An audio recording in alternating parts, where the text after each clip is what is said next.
আসসালামু আলাইকুম, আমি মাইশাক্তার রাফিন। আজকে আমি মাইক্রোসফট ওয়ার্ডের 5টা ফাংশন ডেমনস্ট্রেট করব।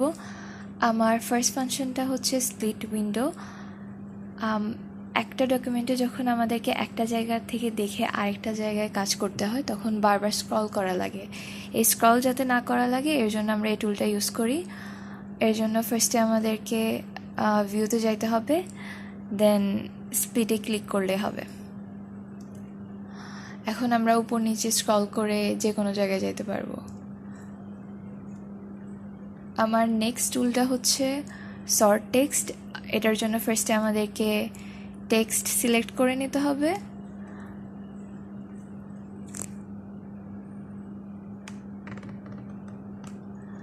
সিলেক্ট করে নেওয়ার পর আমরা হোমে যাব অ্যান্ড এই অপশনটাতে গেলেই হবে।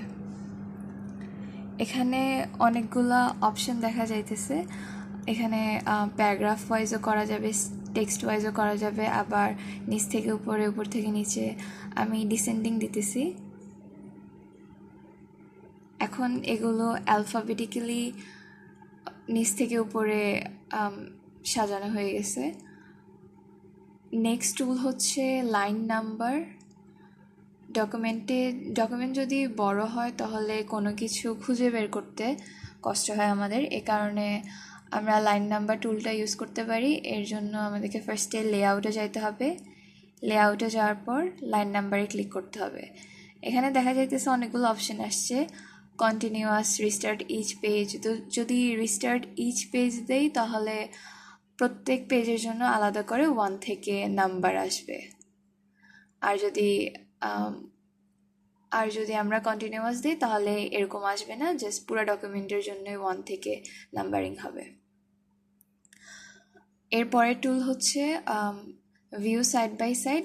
এটার মাধ্যমে আমরা একটা ডকুমেন্টে দুইটা ভার্সনকে পাশাপাশি রেখে কম্পেয়ার করতে পারি। এর জন্য ফার্স্টে আমাদেরকে আরেকটা ফাইল ওপেন করে নিতে হবে। এবার ভিউতে যেতে হবে। ভিউতে যাওয়ার পর ভিউ সাইড বাই সাইড।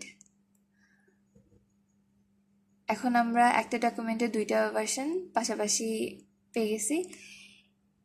এদেরকে চাইলে এখন আমরা কম্পেয়ার করতে পারবো ইজিলি। আর আমার ফিফথ টুলটা হচ্ছে সিনক্রোনাস স্ক্রলিং।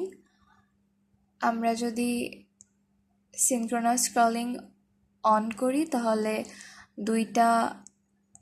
দুইটা ডকুমেন্টকে আমরা একসাথে স্ক্রল করতে পারবো, আর যদি অফ করে দেই তাহলে একটা ডকুমেন্টকে স্ক্রল করা যাবে আলাদা করে।